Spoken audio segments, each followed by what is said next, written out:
Okay चलो, तो बेटा रिएक्शन आवाज शुरू कर दो।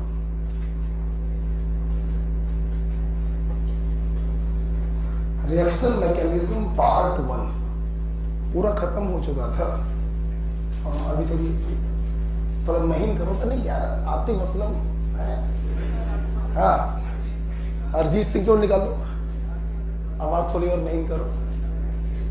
आवाज ठीक आ रही है अभी आवाज ठीक है? चलो ठीक है, ओके ओके। तो बेटा सुनो, अपन लोगों ने रिएक्शन मैकेनिज्म पार्ट 1 खत्म कर लिया था। आज हम लोग को पढ़ना है रिएक्शन मैकेनिज्म पार्ट 2। मैं पहले आपको ये क्लियर कट बताना चाहूंगा कि पार्ट 2 में, जैसे पार्ट 1 में तुमने कुछ नहीं तो 50-60 पन्ने भरे होंगे, ठीक। उन 50-60 पन्नों में अगर याद करने वाली चीजों को लिखा जाए तो एक पेज में खत्म हो जाएगा। मतलब एक पेज के बराबर याद करना पड़ा। एग्जाम्पल के तौर पर -i का ऑर्डर, +i का ऑर्डर, +r का ऑर्डर, -r का ऑर्डर, एसिडिक स्ट्रेंथ का ऑर्डर, कुछ बातें थी जो याद करनी पड़ी। 50-60 पन्नों में एक पन्ना। मैकेनिज्म पार्ट 2 में भी आप ये मानिए कम से कम 30-35 पन्ने भरेंगे, और इसमें आधे पन्ने के बराबर भी याद नहीं करना है। Mechanism part 2 is totally the application of mechanism part 1। आपने पार्ट 1 में जो जो पढ़ा, आपने रेजोनेंस पढ़ा, इसमें लगेगा। आपने इंडक्टिव इफेक्ट पढ़ा, इसमें लगेगा। आपने कार्बोकैटायन का स्टेबिलिटी पढ़ा, इसमें लगेगा। तो जो कुछ भी आपने पार्ट 1 में पढ़ा है वो सब कुछ पार्ट 2 में अप्लाई होगा। इसीलिए जब भी मैं पार्ट 1 खत्म करता हूं, मैं एक क्लास जरूर ऑफ करता हूं ताकि स्टूडेंट घर पर उसको अच्छे से पढ़ ले, हमारी सीट को सॉल्व कर ले। जैसे कल आप लोगों की छुट्टी रखी थी, मैंने इसीलिए रखी थी। उम्मीद है कुछ लोगों ने रिवाइज किया होगा और क्वेश्चंस भी लगाए। सबसे उम्मीद नहीं है वैसे हमको, तुम लोगों पर बड़ा विश्वास है हमको, करके नहीं आए होंगे, ये विश्वास है, ठीक है। खैर, तो मैंने आपको क्लियर कर बताया कि यहां पर पार्ट 1 का एप्लीकेशन होगा।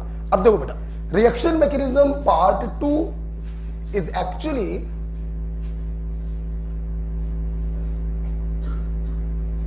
Types of reaction and there mechanism.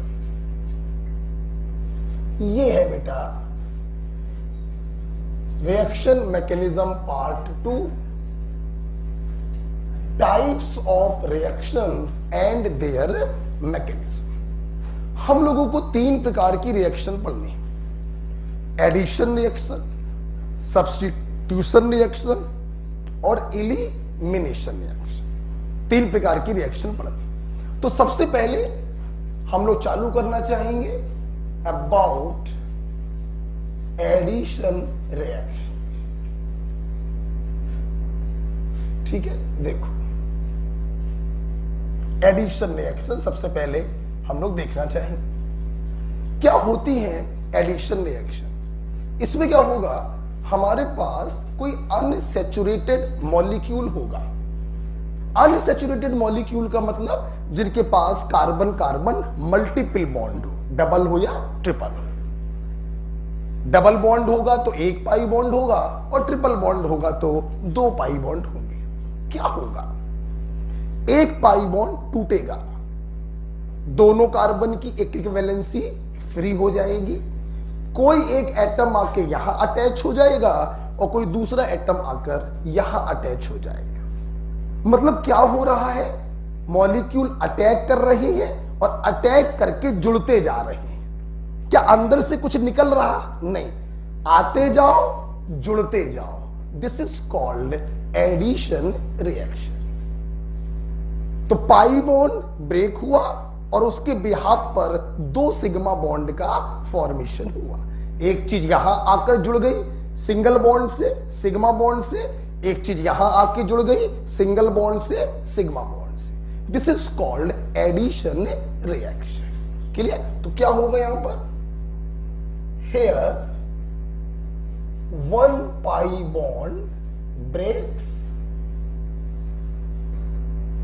and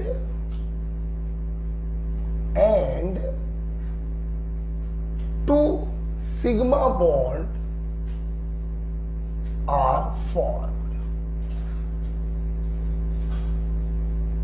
Hence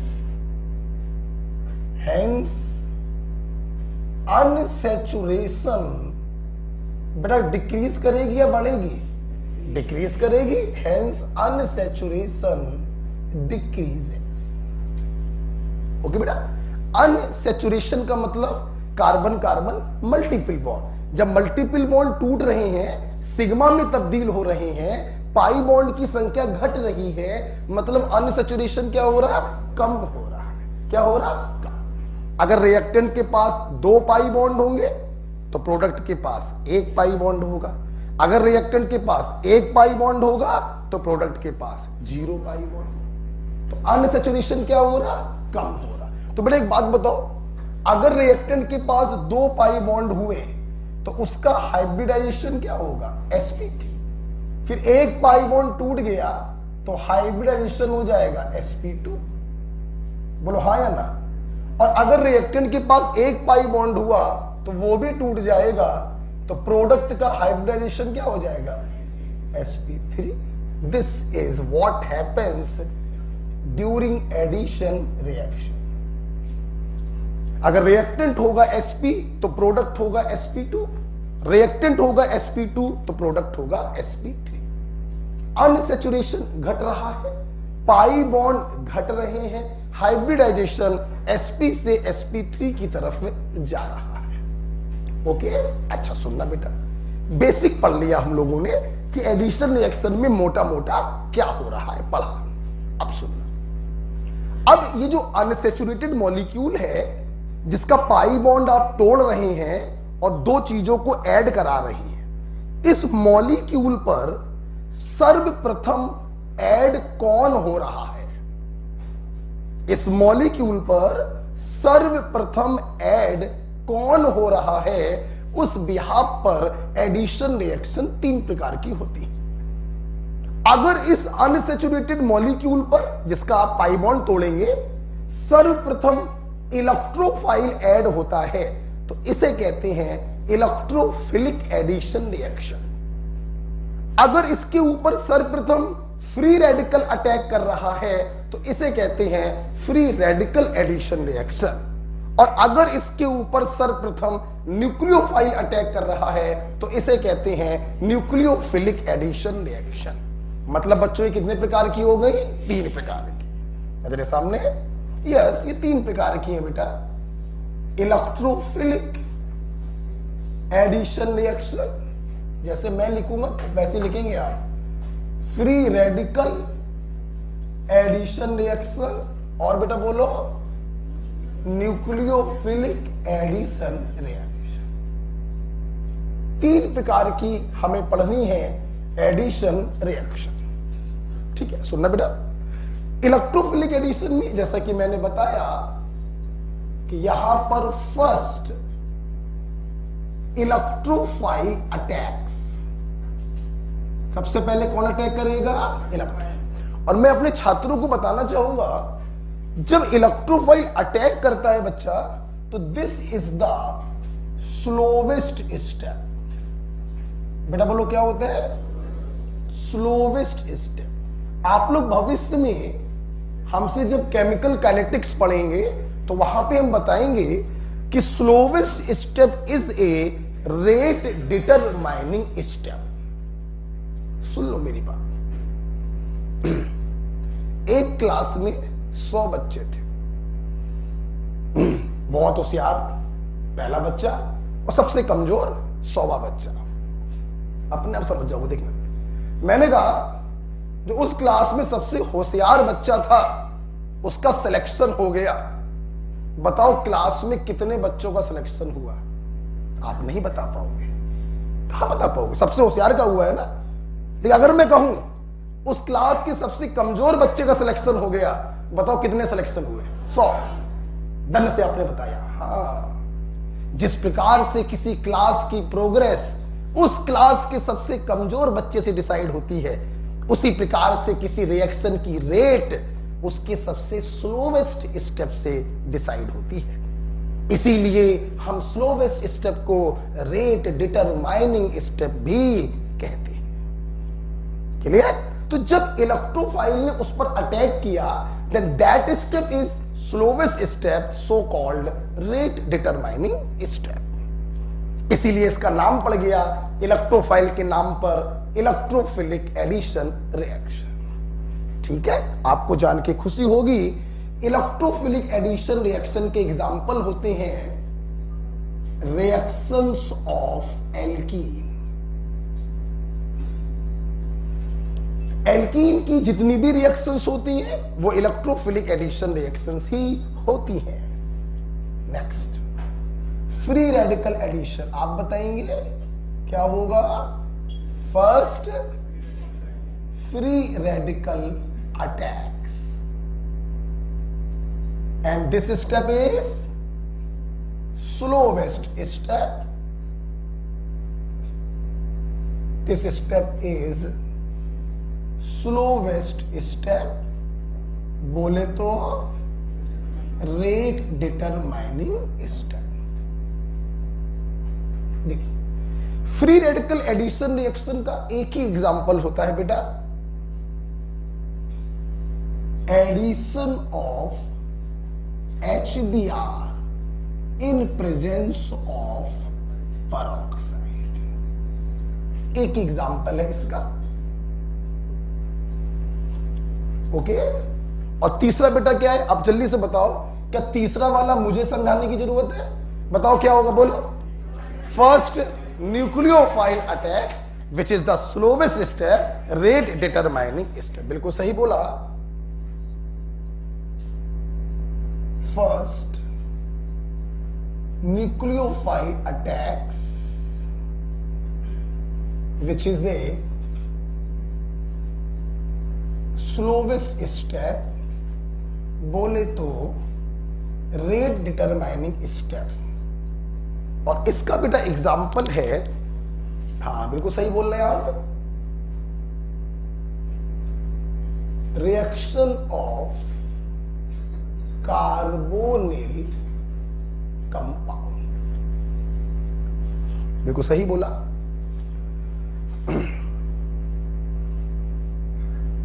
जानते हो ये क्या तैयार हो गया?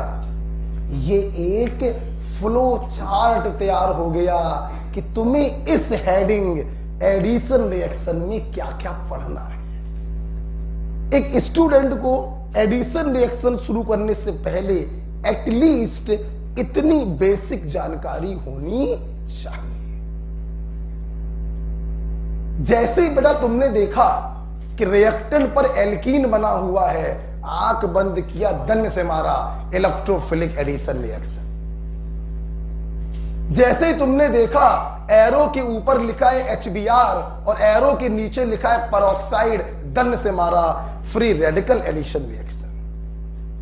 जैसे तुमने देखा रिएक्टेंट है एल्डिहाइड या कीटोन, दन से आंसर मारा, न्यूक्लियोफिलिक एडिशन रिएक्शन। इतना तो तुम्हें बिल्कुल 24 घंटे दिमाग में होना चाहिए।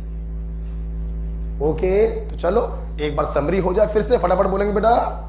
एडिशन रिएक्शन वही मॉलिक्यूल देंगे जिनके पास पाई बॉन्ड हो, हाँ या ना? हाँ या ना?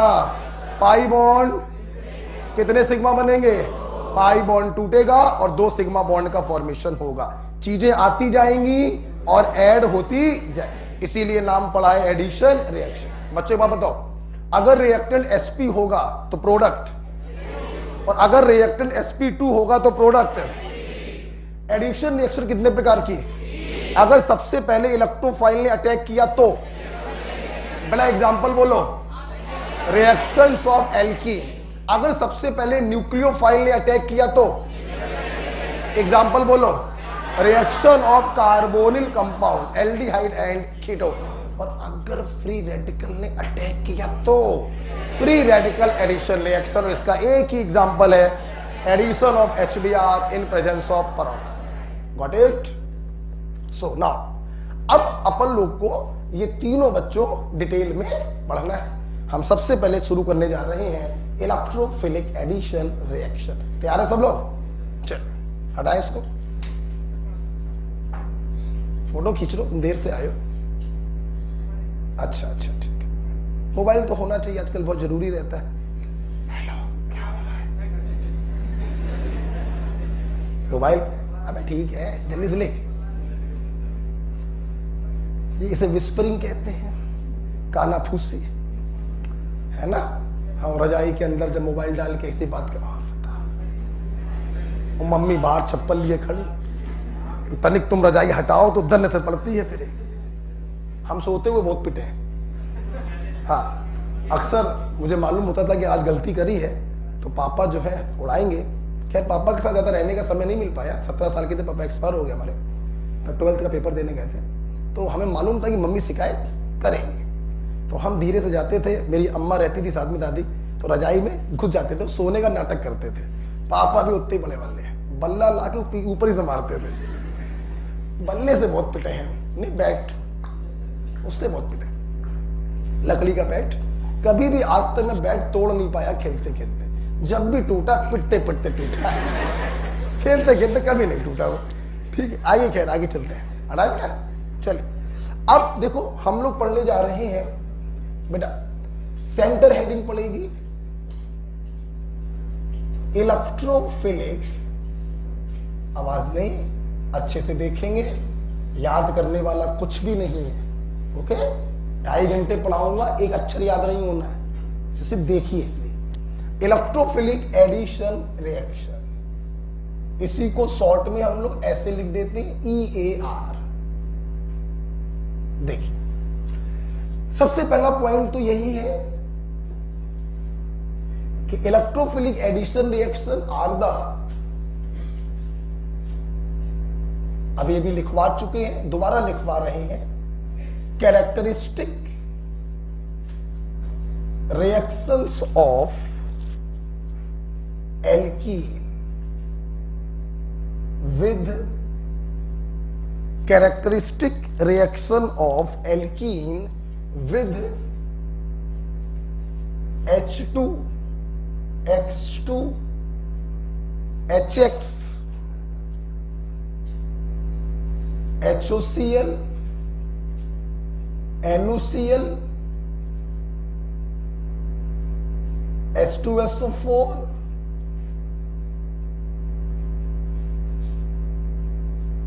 acetic acid, water in presence of acid, water in presence of acid। ठीक है, देखिए मैं फिर से बोल दे रहा हूं, अब नहीं बोलूंगा, कुछ भी याद नहीं करना है। सो प्लीज बी कंसंट्रेट कि कैसे क्या समझा रहे हैं सर, उसे आपको समझना है, याद कुछ नहीं करना है। अब दोबारा मत बुलवाना। देखो इसमें कोई डाउट नहीं है कि addition reaction, electrophilic addition reaction alkene देती है। अभी किसके साथ देती है, तो कुछ मॉलिक्यूल्स है, H2, X2, HX, HOCl, NOCl, H2SO4, acetic acid, water in presence of acid. ये बड़ा याद नहीं किए जाते हैं, ये ऑटोमेटिक दिमाग में याद हो जाते हैं। ठीक, सुनना, इसमें से बेटा आप H2 और X2 को हटा दो। इनका जो इलेक्ट्रोफिलिक एडिशन है ये बिल्कुल निराले अंदाज में होता है, ये कॉमन ट्रेंड को फॉलो नहीं करते हैं। बाकी जितने ये मॉलिक्यूल्स हैं इनको हम लोग रिएजेंट कहते हैं। आप प्रत्येक रिएजेंट को अगर देखें तो उसके पास एक कैटायनिक पार्ट है और एक एनायनिक पार्ट है। आप देखिए HX में H+X, बेटा कैटायनिक पार्ट बोले तो इलेक्ट्रोफाइल और एनायनिक पार्ट बोले तो न्यूक्लियोफाइल। सहमत है आप लोग? अच्छा देखो बेटा आगे देखो, HOCl, oxygen is more electronegative, oxygen bond pair को घसीटेगा, माइनस प्लस। आपको विश्वास नहीं होगा, IIT का क्वेश्चन है। HOCl में इलेक्ट्रोफिलिक पार्ट क्या होता है, Cl+, और न्यूक्लियोफिलिक पार्ट क्या है, OH-। इलेक्ट्रोफाइल का मतलब जिसपे प्लस चार्ज हो और न्यूक्लियोफाइल का मतलब जिसपे माइनस। ये सब कहां सिखाया गया, पार्ट 1 में। ठीक है, अच्छा चलो बेटा NOCl को देखो, आपको तो अच्छी फीलिंग आएगी। NOCl में अक्सर बच्चे सोचते हैं कि बेटा देखो NOCl ये होता है,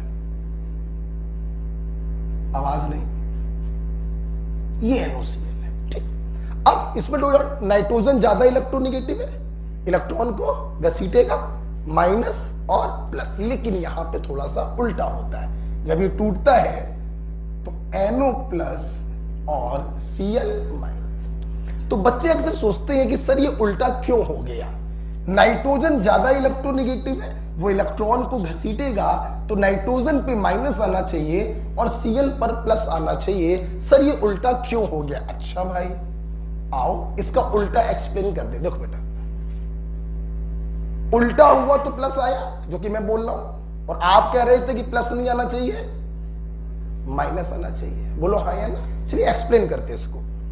क्या ये एक मॉलिक्यूल है डायटोमिक मॉलिक्यूल है, MOT को फॉलो करेगा, molecular orbital theory explain in chemical bonding. ठीक है, अगर बेटा हम यहां पर इसके इलेक्ट्रॉन निकालें तो 7 और 8 15 में से एक गया 14। हमारे बच्चों को मालूम होना चाहिए, ट्रिक बना रखी है, जिनके पास 14 इलेक्ट्रॉन होते हैं उनका बॉन्ड ऑर्डर होता है 3, हाँ या ना। इधर देखो जरा NO माइनस देखो, 7 और 8 15 और 1 और 16 का बॉन्ड ऑर्डर 2। 14 पे होता है 3, 15 पे होगा 2.5, 16 पे होगा 2। याद है कि नहीं?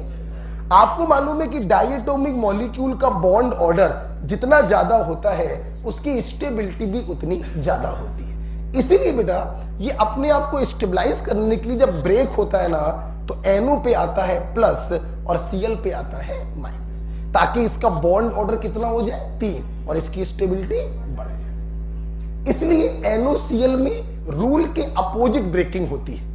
ब्रेकिंग के मुताबिक NO पर माइनस आना चाहिए, Cl पर प्लस, लेकिन आता है NO पे प्लस और Cl पे माइनस, ताकि इसका बॉन्ड ऑर्डर कितना हो जाए 3। ठीक है, आपको लिखना हो तो आप हाशिए पर लिख लीजिएगा। ओके, आगे बढ़िए।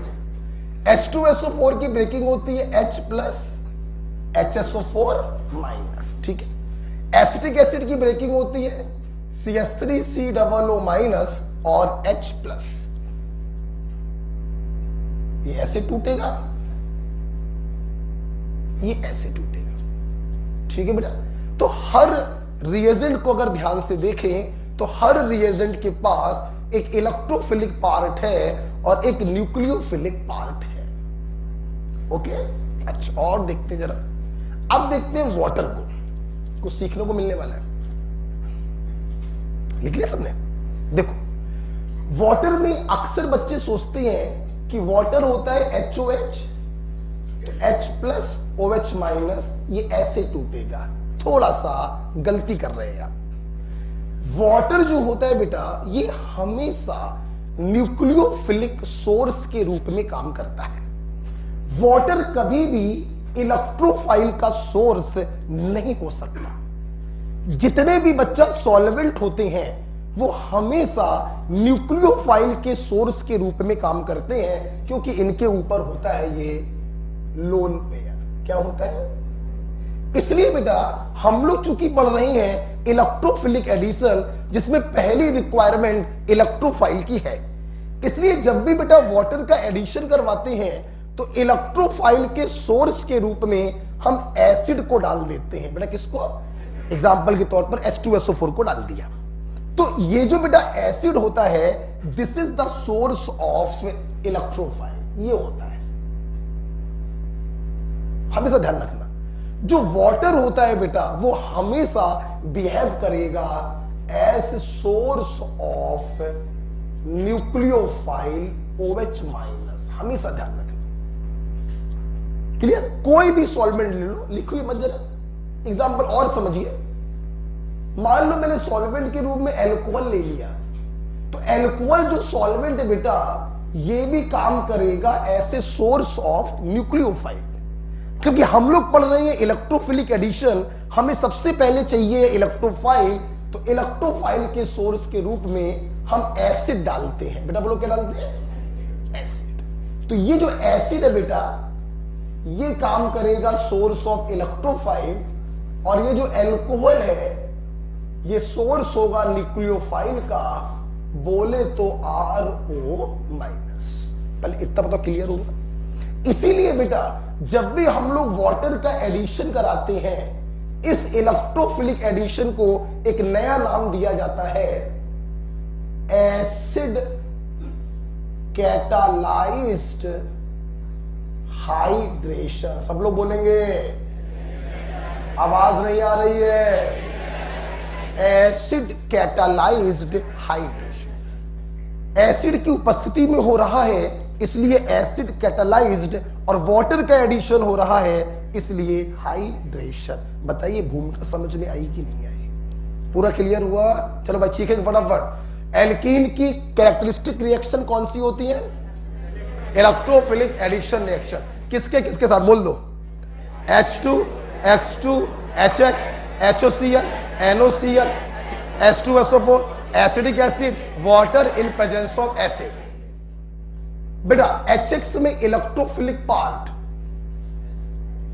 H plus nucleophilic part, HOCl में electrophilic part, nucleophilic part, NOCl में इलेक्ट्रोफिलिक पार्ट, न्यूक्लियोफिलिक पार्ट। ये उल्टा क्यों है एक्सप्लेन हो गया?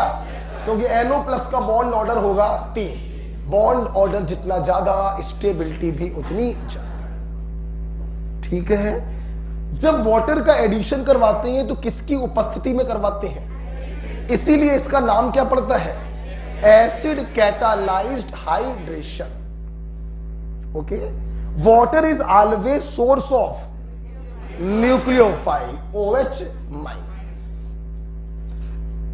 ओके। अच्छा, और जैसा कि आप लोग देख ही रहे हैं कि हम लोग पढ़ रहे हैं इलेक्ट्रोफिलिक एडिशन, जल्दी से बोलेंगे, जहां पे सर्वप्रथम अटैक कौन करेगा? और ये स्टेप होगा RDX। और जब बेटा इलेक्ट्रोफाइल अटैक कर लेगा तो फिर अटैक कौन करेगा? न्यूक्लियोफाइल, और ये स्टेप होगा फास्ट। ठीक है। चल, जो लिखना चाहे जल्दी से लिख ले, फिर हम लोग इलेक्ट्रोफिलिक एडिशन को डिटेल में समझने जा रहे हैं। ओके। बहुत ही प्यार से धीरे धीरे पढ़ाते हैं, ध्यान से पढ़िएगा। Acid catalysed hydration, similarly acid catalysed addition of alcohol भी होगा। एल्कोहलेशन कह सकते हैं उसको, ठीक है, सॉल्वेशन कह सकते हैं उसको, कुछ भी कह सकते हैं। चलिए, क्या मैं इसको चालू करूं डिटेल में? तैयार है सब लोग? हटाओ इस पेज को, थोड़ा सा साथ साथ में लिखते रहो। अब तुम लोग क्या सोच रहे हो? इलेक्ट्रोफिलिक एडिशन खत्म होने का मतलब समझते हो? जो तुम्हारा एल्कीन वाला चैप्टर है खत्म हो जाए। जैसे ही पढ़ाऊंगा मैं आपको न्यूक्लियोफिलिक एडिशन, कार्बोनिल कंपाउंड की रिएक्शन खत्म हो जाएंगी। जैसे मैं पढ़ाऊंगा आपको फ्री रेडिकल सब्स्टिट्यूशन, एल्केन खत्म हो जाएगा। तो जब मैं एल्केन एल्कीन एल्काइन पढ़ाऊंगा तो आप देखिएगा स्पीड कैसे बनती है। तो यहां पर सीख लीजिए जो सीखना है आपको। हटाने जा रहा हूं बेटा, चलिए। ओके, बोलो। चलो भाई, अब जरा पेन कॉपी बंद करो, नजर सामने रखो। सुन, मान लो मैंने कोई एल्कीन ले लिया, प्रोपीन, आवाज नहीं, एल्कीन है, इलेक्ट्रोफिलिक एडिशन देगा। हमने इसमें इलेक्ट्रोफिलिक एडिशन कराया बेटा ड्राई HCl का। बेटा बोलो किसका? मैंने ड्राई HCl ही क्यों लिया, एक्वस HCl क्यों नहीं लिया? यह भी एक्सप्लेन होगा आज ही की क्लास में। अभी फिलहाल आप इस पर दिमाग हटा दें, आप सिंपल ये सोचें कि हमने HCl को ऐड करवाया है। आप समझ गए यहां पर इलेक्ट्रोफाइल कौन होगा? H+। सबसे पहले अटैक कौन करेगा? H+। And this is the rate determining step. जब ये अटैक करके कुछ इंटरमीडिएट बनाएगा तो उस इंटरमीडिएट पर सेकंड स्टेप में अटैक करेगा न्यूक्लियोफाइल Cl- और आपका प्रोडक्ट आपके सामने होगा। अब देखिए, ये H+ अटैक करने आ रहा है। ओके, याद करो रिएक्शन मैकेनिज्म पार्ट 1 में इलेक्ट्रोमेरिक इफेक्ट कुछ याद? जब किसी अनसैचुरेटेड मॉलिक्यूल पर कोई रिएजेंट अटैक करता है तो ये पाई इलेक्ट्रॉन किसी एक एटम की तरफ ट्रांसफर हो जाते हैं। कुछ याद है? अब बड़ा सवाल ये है कि हम इन पाई इलेक्ट्रॉन को किस कार्बन पे ट्रांसफर करें। सुनते रहना, इस पे ट्रांसफर किया तो यहां माइनस यहां प्लस आएगा, और इस पे ट्रांसफर किया तो यहां माइनस और यहां प्लस आएगा। सवाल है किस पे ट्रांसफर करें? चुपचाप मुंह बंद करके बैठिए। किस पे ट्रांसफर करें? आइए दोनों कंडीशन देखते हैं। एक बार इस पे ट्रांसफर किया कंडीशन 1, और एक बार इस पे ट्रांसफर किया कंडीशन 2। आइए दोनों कंडीशन जरा देखी जाए। आइए, जैसे कंडीशन 1 देखिए, देखो बेटा, अगर ये पाई इलेक्ट्रॉन इस पर ट्रांसफर हुआ तो यहां माइनस आएगा, इस कार्बन पे प्लस आएगा, और ये प्लस माइनस से जाकर जुड़ जाएगा। आपका इंटरमीडिएट ये बन गया, इस पर प्लस आ गया और इस पर CS, and this is a secondary carbocation. बोलो हाँ या ना? क्लियर हो रहा है? अच्छा, अगर ये पाई इलेक्ट्रॉन सेकंड वाले पे ट्रांसफर हुआ तो यहां माइनस यहां प्लस आएगा, और ये प्लस माइनस से जाके जुड़ जाएगा, और आपका जो कार्बोकैटायन बनेगा वो कौन सा बनेगा बेटा? Primary carbocation. अच्छा, मेरे स्टूडेंट पार्ट 1 में हमसे पढ़ चुके हैं कि secondary carbocation is most stable, जबकि primary carbocation is less stable. बेटा एक बात बताओ, रिएक्शन किस प्रोडक्ट की तरफ जाना चाहेगी? मोर स्टेबल या लेस स्टेबल? इसलिए first step decided the main product and second step decided the minor product. बेटा हमारी ऑर्गेनिक केमिस्ट्री में हमेशा ध्यान रखना बेटा, एक प्रोडक्ट कभी बनता ही नहीं है, हमेशा एक से ज्यादा बनते हैं। हम लोग हमेशा लेकिन बात करते हैं मेजर प्रोडक्ट की, हम लोग कभी भी बेटा माइनर प्रोडक्ट को नहीं बनाते। इसलिए हम लोग ये कहेंगे कि पहला रास्ता हमारे लिए सही है क्योंकि ये बनाएगा मेजर प्रोडक्ट, और दूसरा रास्ता हमारे लिए गलत है क्योंकि ये बनाएगा माइनर प्रोडक्ट। ओके, तो आप बताइए बेटा, फर्स्ट शिफ्टिंग ट्रांसफर सही हुआ या सेकंड ट्रांसफर? फर्स्ट ट्रांसफर सही हुआ। अब इसके ऊपर सेकंड स्टेप में कौन अटैक करेगा? Nucleophile, and this will be the fast step. यहां पे जाके मेरे पास जगह नहीं है, मैं यहां लिख रहा हूं, ये देखो बेटा, this is your major product. बोलो हाँ या ना? अगर बेटा हम नीचे वाले की बात करें तो बेटा अटैक तो इसके ऊपर भी Cl माइनस का होगा और ये फास्ट स्टेप होगा, लेकिन यहां से जो प्रोडक्ट बनेगा वो माइनर प्रोडक्ट होगा, और हम लोग माइनर प्रोडक्ट को कभी भी कंसीडर नहीं करते।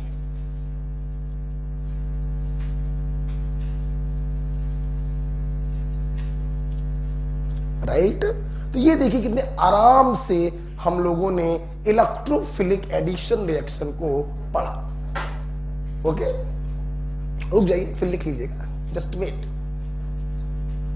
अब सवाल ये है कि भाई हमारे मेडिकल में क्वेश्चन आ गया तो इतना समय तो होता नहीं है कि हम दोनों तरफ ट्रांसफर करके चेक करें कि मोर स्टेबल कौन है, लेस स्टेबल कौन है, फिर मोर स्टेबल को पकड़ के अपना प्रोडक्ट बनाए। इतना समय तो है नहीं। अब देखिए, डायरेक्ट हम रिएक्टेंट से अपने मेजर प्रोडक्ट के पास कैसे पहुंचेंगे?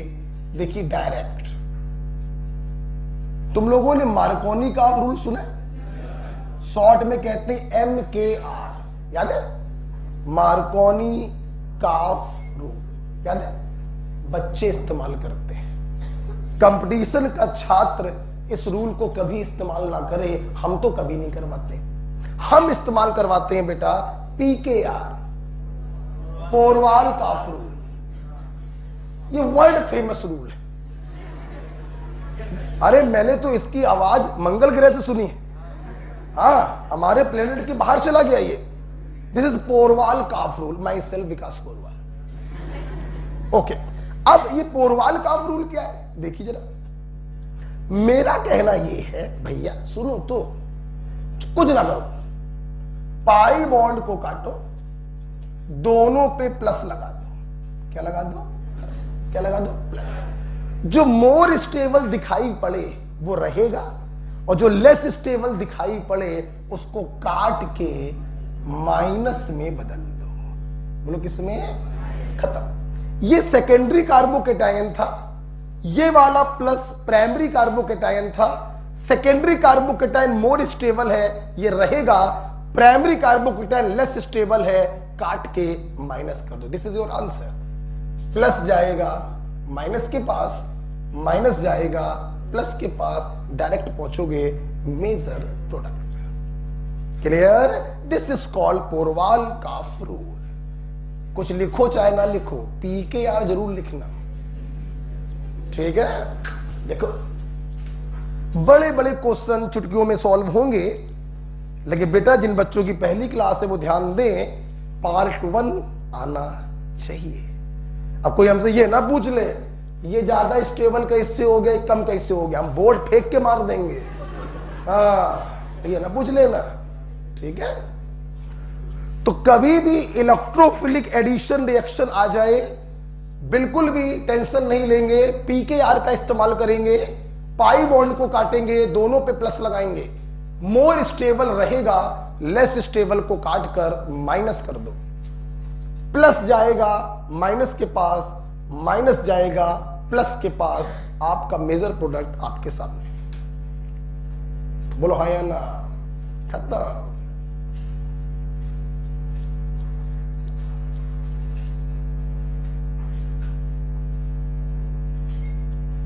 ठीक है, आइए एक क्वेश्चन मैंने आपको बता दिया।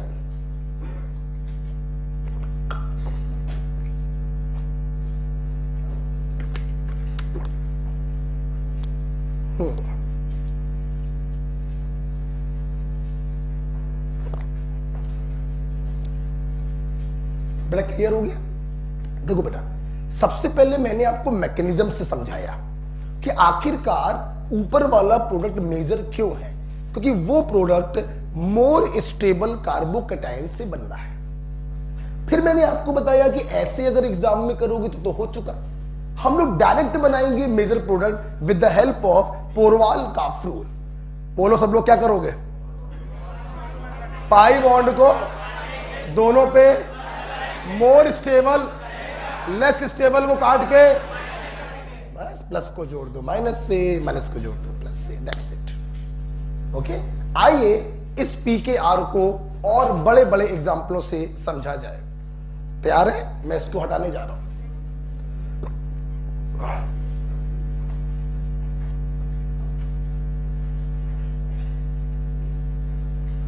हटा दे।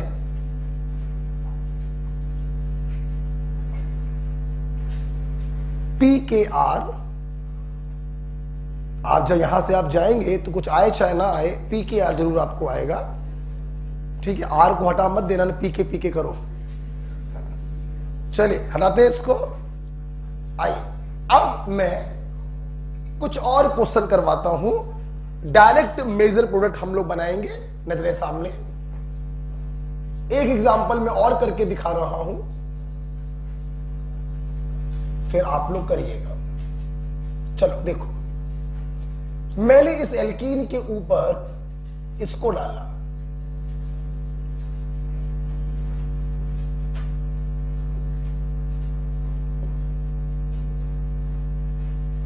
इसको डाला। क्या पूरी क्लास तैयार है मेरी? हमें तुम बाद में बताना प्रोडक्ट, सबसे पहले ये बता दो इलेक्ट्रोफाइल क्या है। आवाज नहीं आ रही है? D plus. और nucleophile OH minus. Got it? अच्छा, अबे ये तो इलेक्ट्रोफिलिक एडिशन है। सबसे पहले अटैक करेगा इलेक्ट्रोफाइल D प्लस, फिर अटैक करेगा न्यूक्लियोफाइल OH माइनस।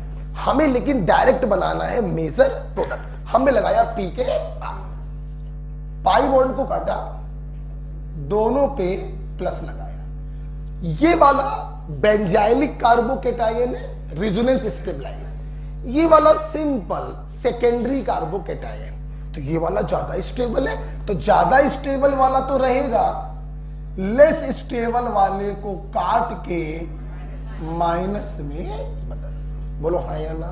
बस कुछ नहीं, फर्स्ट स्टेप में अटैक करा देना इलेक्ट्रोफाइल का और सेकंड स्टेप में अटैक करा देना न्यूक्लियोफाइल। चल कराओ। तो D प्लस जाएगा यहां पर और OH माइनस जाएगा यहां पर। आपका डायरेक्ट देखिए बेटा प्रोडक्ट बन गया। यहां पे आ जाएगा OH और यहां पे आ जाएगा बेटा D, and this is the major product. सेकेंडों में काम हो रहा है, सेकेंडों में काम हो रहा है। यस। तो सबसे पहले इलेक्ट्रोफाइल का अटैक कराते हैं, मोर स्टेबल कार्बोकेटायन बनाते हैं, फिर न्यूक्लियोफाइल का अटैक कराते हैं। लेकिन बेटा अगर आप डायरेक्ट मेजर प्रोडक्ट बनाना चाहते हो तो मारो गोली, सीधे इस्तेमाल करो pKr। फिर से हो जाए एक बार, पाई बॉन्ड को, आवाज नहीं आ रही है, पाई बॉन्ड को दोनों पे मोर स्टेबल लेस स्टेबल को काट के माइनस कर। ठीक है, चलिए क्या अब तुम लोग तैयार हो?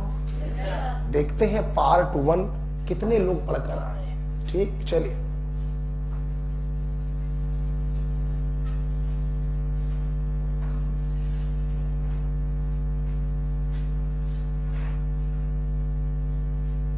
चलिए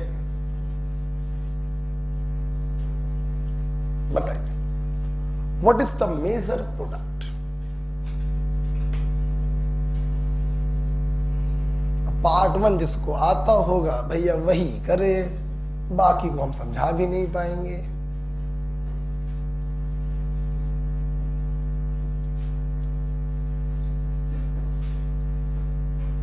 पाई बॉन्ड को काटेंगे, दोनों पे प्लस लगाएंगे, मोर स्टेबल रहेगा, लेस स्टेबल को काट कर माइनस में बदल दो। सबने कर लिया? पक्का? चलो खड़ी हो जाओ, बोलो। पाई बॉन्ड को कट किया, दोनों पे पॉजिटिव लगा दिया। तुम कितनी अच्छी हो, आगे बताओ। क्यों? वो तो सेकेंडरी है, ये प्राइमरी है। अबे ये सेकेंडरी है, ये प्राइमरी है, ठीक है, लेकिन भैया ये रेजोनेंस स्टेबलाइज हो रहा है। कार्बोकेटायन के बगल में लोन पेयर कंटेनिंग एटम है, इसकी स्टेबिलिटी तो भैया बहुत ज्यादा, क्योंकि बॉन्डों की संख्या बढ़ गई। बिल्कुल सही बताया आपने। इसको काट कर हम माइनस में बदलेंगे। 2 कॉली का क्वेश्चन हो गया। प्लस जाएगा माइनस के पास, माइनस जाएगा प्लस के पास, और बिल्कुल सही बताया बेटा आपने। प्लस जाएगा माइनस के पास और माइनस जाएगा प्लस के पास। यस, दिस इज योर बेटा मेजर प्रोडक्ट। बहुत बढ़िया, ठीक है।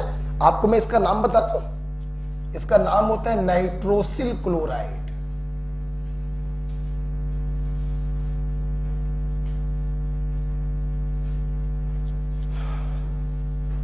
राइट, ये वाला प्लस रेजोनेंस स्टेबलाइज हो रहा है, ये भयानक बेटा स्टेबल है, इसलिए लेस वाले को काट के माइनस में बदलेंगे। प्लस जाएगा माइनस के पास, माइनस जाएगा प्लस के पास। अगला क्वेश्चन करेंगे, तैयार है सब लोग? चलिए करिए, जल्दी से बताइएगा।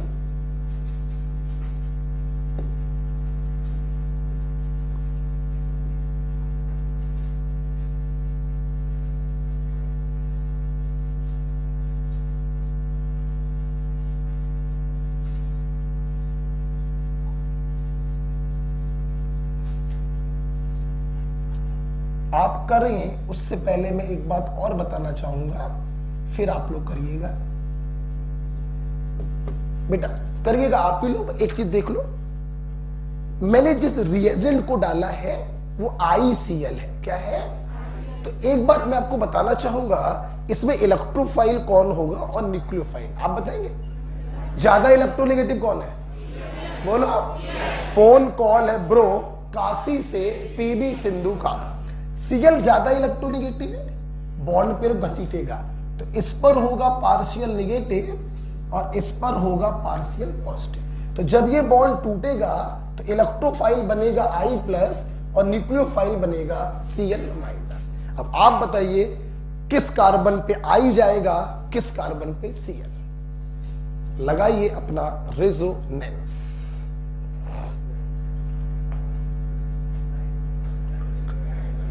I+ कहां जाएगा?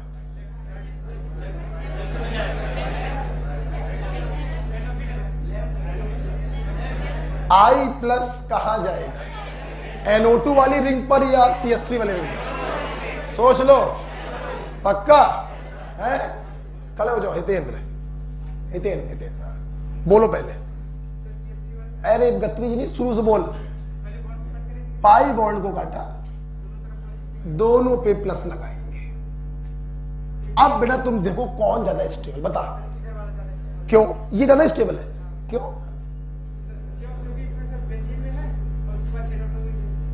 NO2 पगले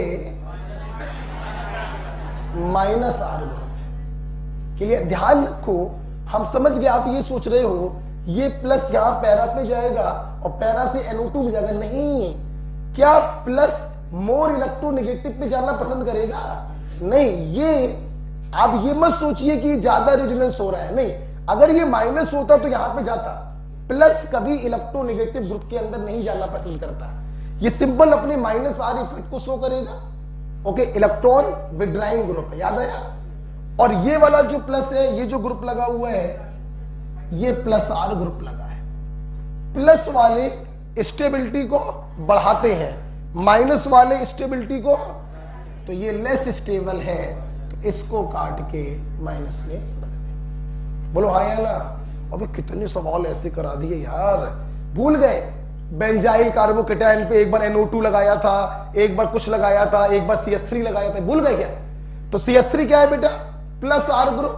NO2 क्या है? -R group. प्लस वाले प्लस की स्टेबिलिटी को बढ़ाएंगे और माइनस वाले प्लस की स्टेबिलिटी को घटाएंगे। तो ये लेस स्टेबल है, इसको काट के हमने माइनस में कर दिया। चलिए, तो प्लस जाएगा माइनस के पास, माइनस जाएगा प्लस के पास। ये देखो बेटा आपका प्रोडक्ट बनेगा। समझ में आया बेटा? ठीक, कोई बात नहीं बेटा, कोई दिक्कत नहीं, हो जाता है। O2N, और ये देखो माइनस के पास बेटा जाएगा प्लस, और प्लस के पास बेटा जाएगा minus. This is your major product. ठीक है, चल कुछ प्योरवाल काफ रूल क्लियर हो गया। डायरेक्ट रिएक्टेंट से प्रोडक्ट पर पहुंचना सीख गए, मैकेनिज्म की कोई जरूरत आपको नहीं। एक और दे दे। चल एक और दे दे। आई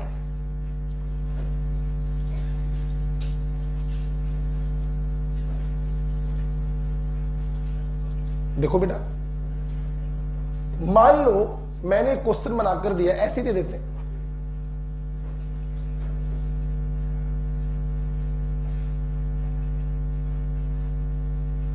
ठीक है, और मैंने इस पे डाल दिया HCl ले चुका हूं, HBr ले लिया, NOCl ले लिया, ICl ले लिया। चलो HBr ही ले लेते हैं। ठीक है, चलो आप बताना, पाई बॉन्ड को काटे, दोनों पे प्लस लगा है। अब दिमाग लगाओ और बताओ ये कौन सा ग्रुप है? -I। बेटा बोलो क्या है? बोलो क्या है? माइनस वाले प्लस की स्टेबिलिटी को। तो आप बताओ, जिसके बगल में ये माइनस आई है, ये इसको ज्यादा डीस्टेबलाइज करेगा और इसको कम डीस्टेबलाइज करेगा, तो ये मोर स्टेबल, ये लेस स्टेबल। लेस स्टेबल को काट के माइनस कर, ओके। बस प्लस चला जाएगा माइनस के पास और माइनस चला जाएगा प्लस के पास। ये देखो बेटा,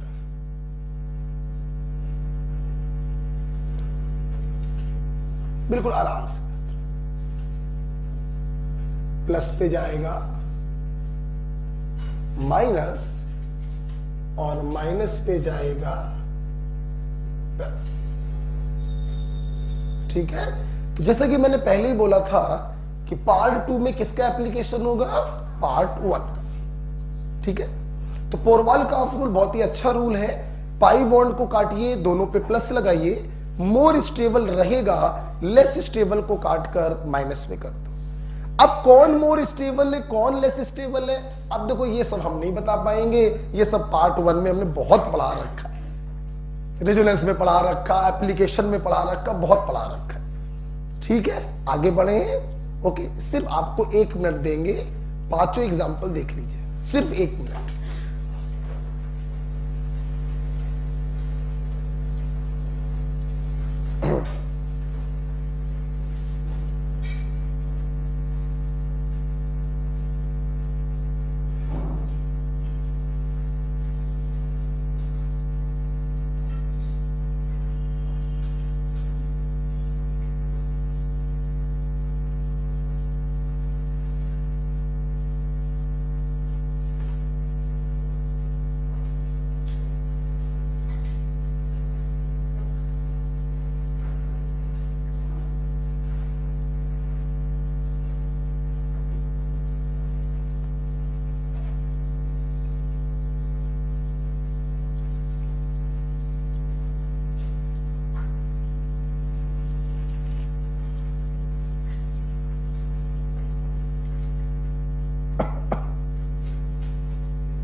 बोलिए, शायद देख लिए बेटा।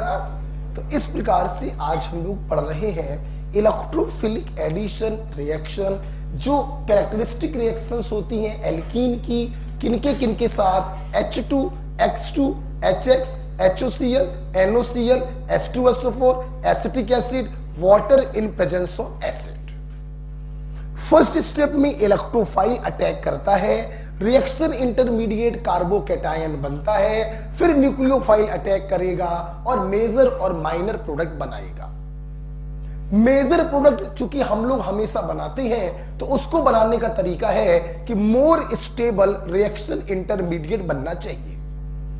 अब ऐसा काम अगर आप एग्जाम में करेंगे तो बहुत समय नष्ट हो जाएगा, तो डायरेक्ट टेक्निक हमने बच्चों को बताई, पाई बॉन्ड को काटो, दोनों पे प्लस लगाओ, फिर अपने पार्ट 1 के एप्लीकेशन लगाकर ये सोचो कि मोर स्टेबल कौन है और लेस स्टेबल कौन है।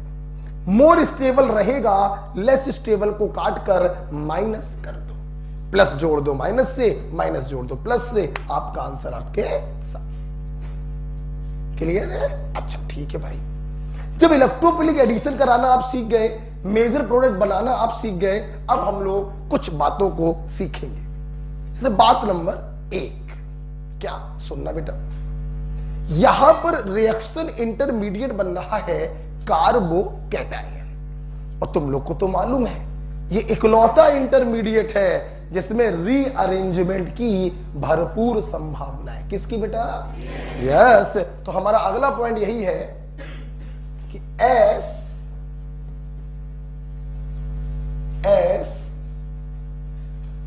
reaction intermediate is carbocation, hence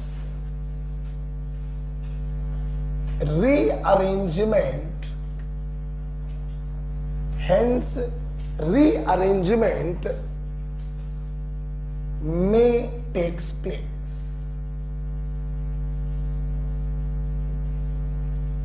As reaction intermediate is carbocation, hence rearrangement may takes place.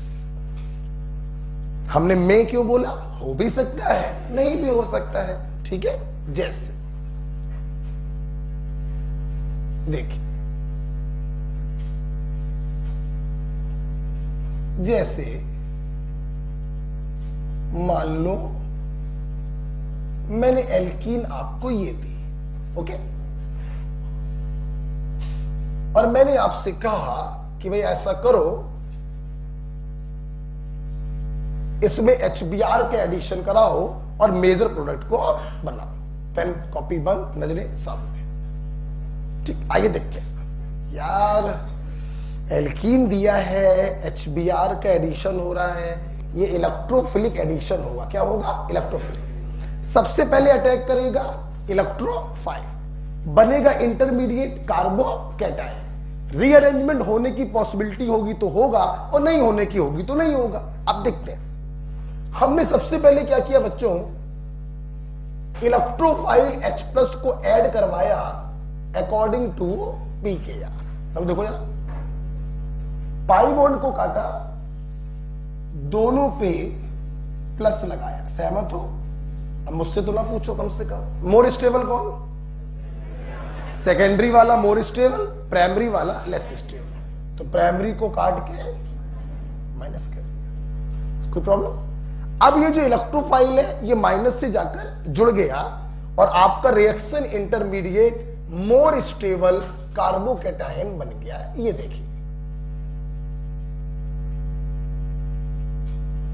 ये देखिए,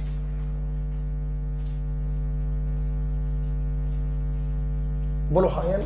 अब देखना, इसमें कोई शक नहीं है कि जब हम लोग पोरवाल का ऑफ रूल लगाते हैं तो मोर स्टेबल कार्बोकैटायन बनता है जो मेजर प्रोडक्ट को लीड करता है, इसमें कोई शक नहीं। लेकिन कभी कभी आप देखिए, ऐसा भी हो सकता है कि मोर स्टेबल कार्बोकैटायन अपनी स्टेबिलिटी को और बढ़ा सकता है वाया रीअरेंजमेंट।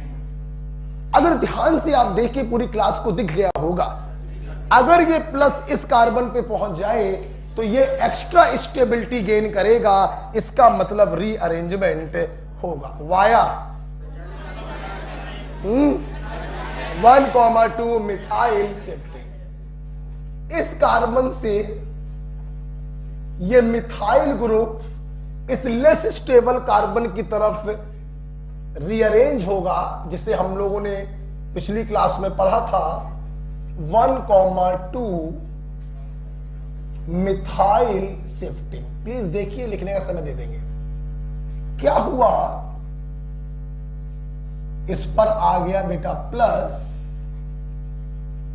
और CH3 माइनस बगल वाले पे चला गया तो उसका प्लस क्या हो गया, खत्म। ओके, अब देखिए बेटा, पोरवाल काप से जो कार्बोकैटायन बना था उसने अपनी स्टेबिलिटी को फर्दर गेन किया via rearrangement. Now this is the most stable carbocation. अब इस मोस्ट स्टेबल कार्बोकैटायन पर सेकेंड स्टेप में अटैक करेगा न्यूक्लियोफाइल, जो मैंने ले रखा है। बोलो बेटा, क्या ये स्लो स्टेप होगा? ये फास्ट स्टेप होगा और ये न्यूक्लियोफाइल प्लस पे जाकर जुड़ जाएगा और ये देखो बेटा, आपका मेजर प्रोडक्ट बनेगा।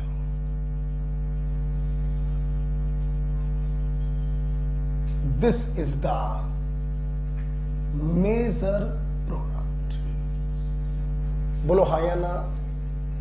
बोलो बेटा, जान दो बेटा, अगर आप लोग इसके ऊपर Br माइनस को जोड़ देते तो ये बेटा आपका मेजर नहीं माइनर प्रोडक्ट होता। अच्छा, मतलब सर पीकेआर लगाने के बावजूद भी क्या माइनर बन सकता है? हां, माइनर बन सकता है। अगर पीकेआर लगाने के बाद एक ऐसा कार्बोकेटायन बन जाए जो फर्दर अपनी स्टेबिलिटी को गेन कर रहा है, तो आपको रीअरेंजमेंट कराना पड़ेगा। पीकेआर से बनने वाले कार्बोकेटायन को भी फर्दर स्टेबलाइज करना पड़ेगा और फिर उसके ऊपर न्यूक्लियोफाइल का अटैक करवाकर मेजर प्रोडक्ट को बनाना पड़ेगा। ओके, क्योंकि रीअरेंजमेंट की पॉसिबिलिटी है। राइट, लिखिए।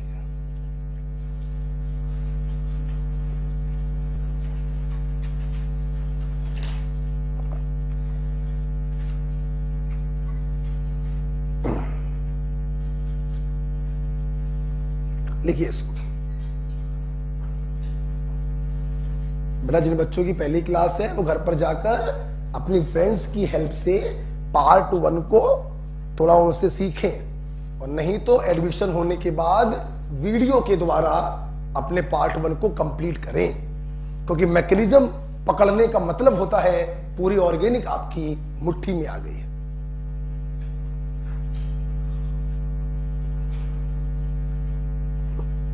चलिए, अब देखिए, जिन बच्चों ने पार्ट 1 बहुत अच्छे से पढ़ा है, क्वेश्चन लगाए हैं, मेरी बात मानी है, देखिए वो अपने समय को कैसे बचाते हैं। देखिए,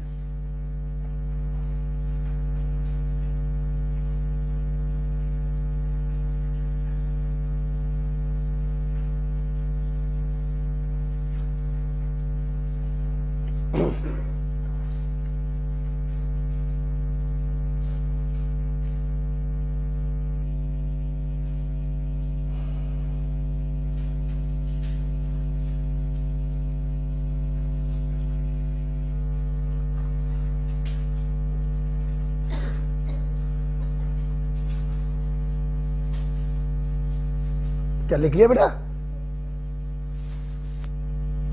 देखिए, अब हम थोड़ी सी आपकी स्पीड और बढ़ाना चाहेंगे। देखिए, जिन बच्चों की कॉन्सेप्ट बिल्कुल अच्छे से क्लियर हो जाते हैं कि भाई सबसे पहले हमें क्या करना है, पीकेआर लगाकर अपने इलेक्ट्रोफाइल को ऐड कराना है। रास्ते में बनेगा मोर स्टेबल कार्बोकेटायन। अब न्यूक्लियोफाइल ऐड कराने से पहले तुम्हारा कर्तव्य है कि तुम ये देखो कि कहीं ये more stable carbocation further stability gain तो नहीं कर रहा। अगर वो फर्दर स्टेबिलिटी गेन करे, जैसा कि यहां पे गेन कर रहा है, तो आपको रीअरेंजमेंट करवाना पड़ेगा। फिर आप न्यूक्लियोफाइल को अटैक करवाएंगे और अपने प्रोडक्ट को बनाएंगे। अच्छा सुनना, अब किसी बच्चे ने बहुत अच्छे से पढ़ाई करी है, तो देखो वो डायरेक्ट कैसे करेगा, बहुत आराम से। अबे पाई बॉन्ड को काटो, दोनों पे प्लस लगाओ, ये लेस स्टेबल है, ये माइनस होगा, ये मोर स्टेबल है, प्लस होगा। अब देखिए, बच्चे को ये सब करने की जरूरत ही नहीं है, सब यहां चल रहा है। यहां पे जोड़ देंगे H प्लस को, ये जो कार्बोकेटायन बनेगा ये सेकेंडरी है, अगर ये बगल वाले पे पहुंच जाए तो ये मोर स्टेबल हो जाएगा। तो बच्चे क्या कर रहे हैं, हवा में ये चला जाएगा यहां पर, यहां पे आएगा प्लस, इस पे आके माइनस, जो है डायरेक्ट। ये सब कौन करता है बे? ये तो टीचर आपको पढ़ा रहा है, इसलिए वो आपको सिस्टमेटिक करके दिखा रहा है। जब तुम्हारे एग्जाम में क्वेश्चन आएगा तो क्या तुम ऐसे करोगे क्या? नहीं मेरे भाई, तुम तो पेन में नहीं उठाओगे। टिक किया, आगे बढ़ गए। ठीक है, इलेक्ट्रोफिलिक एडिशन इतना हो जाता है, तो यहां पे मैं आपको पढ़ाना चाहूंगा अब few points।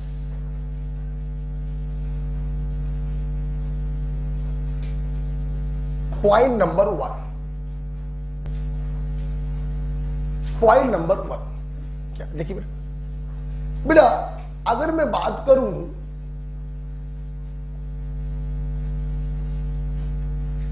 Reactivity of halogen acid, halogen acid का मतलब HX, for electrophilic addition reaction. देखो सब लोग, आपके पास 4 हैलोजन एसिड है, HF, HCl, HBr और HF। आवाज नहीं? सभी लोगों ने अभी अभी HCl और HBr की एडिशन देखे ही थे। पहले H प्लस जाता है, फिर Cl माइनस या Br माइनस जाता है। हमें यह पता करना था इनमें से सबसे ज्यादा रिएक्टिव कौन होगा फॉर इलेक्ट्रोफिलिक अटैक। अच्छा, तो बहुत ही सिंपल सी बात है, इनमें से जो सबसे जल्दी H प्लस देगा वो H प्लस एल्कीन के ऊपर सबसे जल्दी अटैक करेगा और सबसे जल्दी प्रोडक्ट बनाएगा। मतलब जो जितना जल्दी H प्लस देगा वो इलेक्ट्रोफिलिक एडिशन के प्रति उतना ज्यादा रिएक्टिव होगा। और मेरे छात्र जानते हैं सबसे जल्दी H प्लस वो देता है जो सबसे ज्यादा एसिडिक हो। हाँ या ना? क्या याद है आपको पीरियोडिक टेबल? किसी ग्रुप में जब ऊपर से नीचे जाते हैं तो acidic strength is directly proportional to bond length. हाँ या ना? और पीरियड में चलने पर इलेक्ट्रोनेगेटिविटी। आप देख सकते हैं ऊपर से नीचे जा रहे हैं किसी ग्रुप में, साइज बेटा बोलो बढ़ेगा। तो हेलोजन हाइड्रोजन की बॉन्ड लेंथ अगर बढ़ेगी तो वो बॉन्ड उतनी जल्दी टूटेगा, उतनी जल्दी H प्लस देगा, तो एसिडिक स्ट्रेंथ बढ़ेगी। और एसिडिक स्ट्रेंथ बच्चों अगर बढ़ेगी तो रिएक्टिविटी भी बढ़ेगी। So this is the reactivity order for electrophilic addition reaction. ठीक है बेटा, आप 7th ग्रुप में चल रही हो ना, फ्लोरीन, क्लोरीन, ब्रोमीन, आयोडीन। तो ऊपर से नीचे जाएंगे, हेलोजन का साइज बढ़ेगा, बॉन्ड लेंथ बढ़ेगी, तो एसिडिक स्ट्रेंथ भी बढ़ेगी। जिसकी एसिडिक स्ट्रेंथ ज्यादा वो जल्दी से टूटकर H प्लस देगा, तो उसकी रिएक्टिविटी भी ज्यादा होगी फॉर इलेक्ट्रोफिलिक एडिशन रिएक्शन। ठीक है, नेक्स्ट पॉइंट नंबर 2।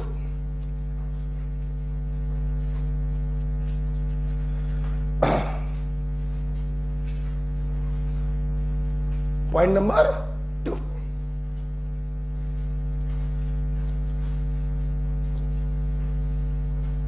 तैयार? अब सुनना बेटा, देखिए वैसे मैंने पूरे इलेक्ट्रोफिलिक एडिशन को पोरवाल-काफ रूल से पढ़ाया।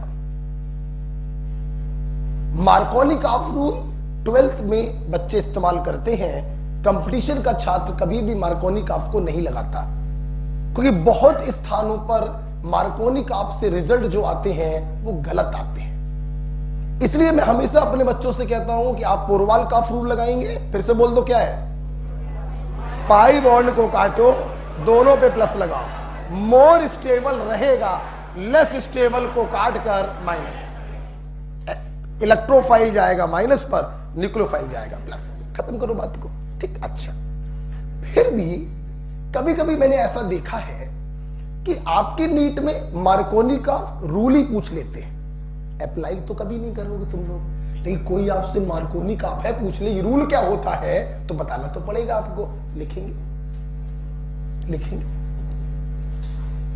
Electrophilic addition reaction follow Markovnikov rule.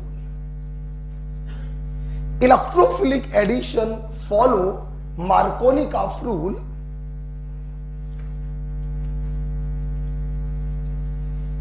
इसी के आगे एरो लगाकर हम मार्कोनी-काफ को लिखवा दे रहे हैं। According him positive part of unsymmetrical reagent, positive part of unsymmetrical reagent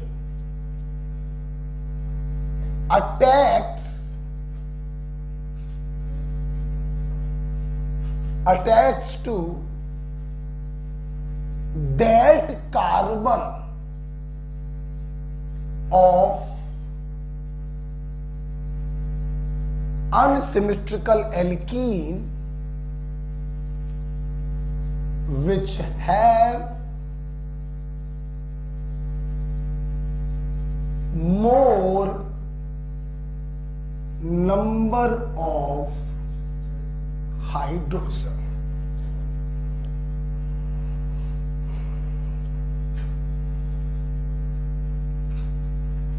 ठीक है, हमारी पूरी क्लास अनसिमेट्रिकल एल्कीन को अंडरलाइन करें। सबसे पहले अनसिमेट्रिकल एल्कीन को आप अंडरलाइन कर लीजिए।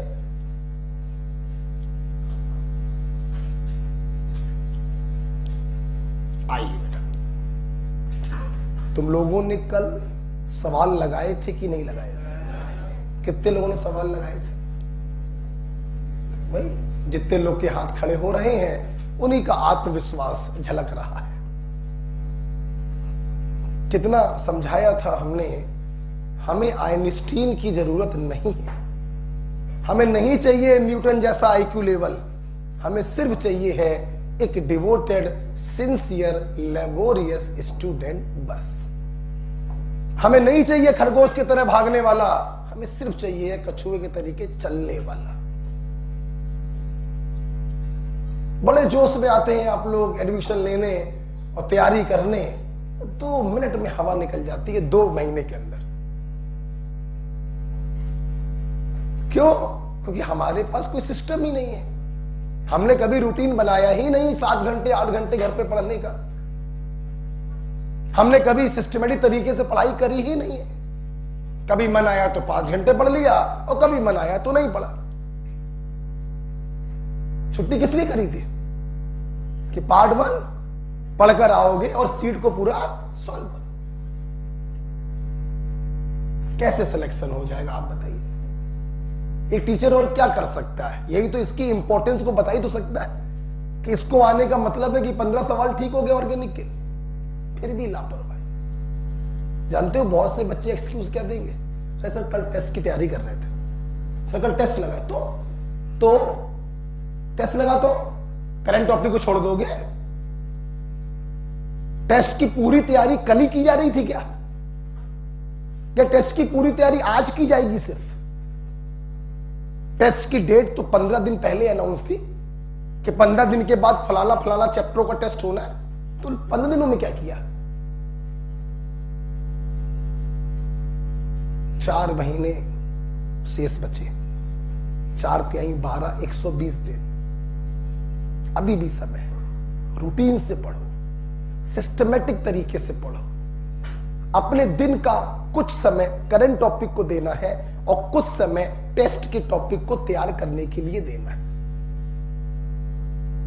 जब इस साल समय आधा मिल रहा है तो इस साल मेहनत जाहिर सी बात है क्या करनी पड़ेगी? डबल करनी पड़ेगी। कैसे समझाएं आपको? ऐसे कितने बच्चे मैं आपको बताऊं, मैं आपको आईना दिखा रहा हूं जिनका फुल पेमेंट जमा है कोचिंग में। माता पिता एडमिशन करवा गए, पढ़ने नहीं आए आज तक, हॉस्टल में सो रहे हैं, शाम को उठते हैं 12 बजे, बदनाम की चाय पीते हैं, मोबाइल करते हैं, घूमते हैं, फिर रात को जाकर खाना खा के सो जाते हैं। मैं समझ नहीं पाता हूं आते क्यों? यही उम्र बची है सब मस्ती करने की। सिलेक्शन लो, बुढ़े हो जाओगे का 1 साल बाद कि 2 साल बाद बुढ़े हो जाओगे कि मस्ती करने की उम्र निकल जाएगी? जिंदगी पड़ी। अभी नीचे बात चल रही थी 1500 एडमिशन है इस साल। कोरोना काल में बच्चे बहुत कम हो गए क्योंकि मैक्सिमम बच्चे घर पे पढ़ रहे हैं, जिसमें से लगभग 1200-1100 बच्चे ऑफलाइन पढ़ रहे हैं और प्रेजेंट टाइम पे बच्चे आ रहे हैं 800, 900, 200 बच्चे। फीस जमा है पूरी, घूम रहे। अरे आपके हॉस्टल में होते होंगे, सो रहे हैं, मिलते होंगे आपके हॉस्टल में। बिल्कुल लापरवाही। कोरोना काल में माता पिता आपको पढ़ा रहे हैं, पैसे नहीं है वो पढ़ा रहे हैं, किस तरीके से हम लापरवाही कर रहे हैं। गलत है, बिल्कुल गलत है। हम लोग भी चूंकि गार्जियन है, हम लोग को मालूम है कि इस साल हालत बहुत टाइट है, ज्यादा पैसे से नहीं है, फिर भी बच्चों को तो पढ़ाते हैं गार्जियन, अपना काम रोक के बच्चों को पढ़ाते हैं। ये सभ्यता है हम लोगों की। बच्चे हमारे क्या कर रहे हैं, ऐसा कर रहे हैं, घूम रहे फिर रहे हैं। आज का केस है एक, आज ही एक केस हुआ, एक बच्चे की एडमिशन हुआ होगा, 20,000 रुपए उसका बैलेंस, आज ही की बात है, नाम नहीं बताएंगे। फोन गया गार्जियन के पास, बैलेंस बाकी है। क्या बात कर रहे हैं सर, हमें तो पैसे बच्चे को दे दिए। अब गार्जियन उसने भी तुरंत बच्चे को कॉन्फ्रेंस में ले लिया। अब बच्चा क्या बोले, 20,000 रुपए का उड़ा आदेश, मोबाइल खरीद लाया, 20,000 रुपए पूरे उसने बर्बाद कर दिए, कोचिंग आराम से हॉस्टल में बैठा हुआ है। आज सुबह की बात है, गार्जियन बेचारे ने 20,000 रुपए बच्चे को दिए, उसने मोबाइल में उड़ा दिए, कोचिंग आना बंद। तो कोचिंग आओगे तो रोका जाओगे। तो मैं समझ नहीं पाता हूं कि क्या मिल रहा है इस काकतों में, है क्या इस काकतों में यार। ना साला कोई घूमने की जगह है, ना कोई बढ़िया चीज यहां पर है, पता नहीं कहां। बदनाम की चाय पीने में मजा आ रहा है और दाएं बाएं जो है घूमने में मजा आ रहा है, गलियों में। समय है, इसको खत्म करिए। 4 महीने लग के जरा पढ़ाई करिए, हमारी बात मानिए। आपने हमसे वादा किया था, अगर आपको याद हो सर, आपको हम 100% फॉलो करेंगे। हमने आपसे वादा किया था, हम 45 सवाल आपके सही कराएंगे। आप अपना वादा तोड़ रहे हैं तो मेरा वादा ऑटोमेटिक टूट जाएगा। हम कुछ नहीं करेंगे, वो टूट ही जाना है। तो 4 महीने हैं, खूब मेहनत से पढ़ाई करिए। और सबसे इंपॉर्टेंट टेस्ट सीरीज, सबसे इंपॉर्टेंट, जो आपके सिलेक्शन को बहुत आगे ले जाएगा। हर 15 दिन में एक बढ़िया टेस्ट हो रहा है, उसको बहुत अच्छे से दीजिए। नहीं देना ओमेगा में मत दीजिए भैया, कहीं और दीजिए, परंतु दीजिए। उस टेस्ट पेपर को नीट का पेपर मान के 600, 650, पौने 600, 550 लाने का प्रयास करिए। कल की तारीख में 4 बच्चों ने मैसेज भेजा अपना अलॉटमेंट लेटर। कल पता चला 4 बच्चों को, एक को सैफई मिला है, एक को जालौन मिला है, एक को आपका मिला है बस्ती, और एक को आपका गोरखपुर शायद मिला। कल 4 बच्चों ने मैसेज भेजा, बड़े खुश थे। कोई R1 बैच का था और 2 बच्चे R4 बैच के थे, एक शायद याद नहीं मुझे किसका। फोटो तुम लोग जानते हो, 14 से दिखा देंगे आपको। बड़े खुश थे सर। अब ऐसा लग रहा है सर कि सर लाइफ जो है सेटल हो गई है और बड़ा इससे खुशी मिल रही है सर आपका बहुत बहुत धन्यवाद। फिर टीम जाम बोला हमारे बारे में, हमने कांग्रेस बोला उनको।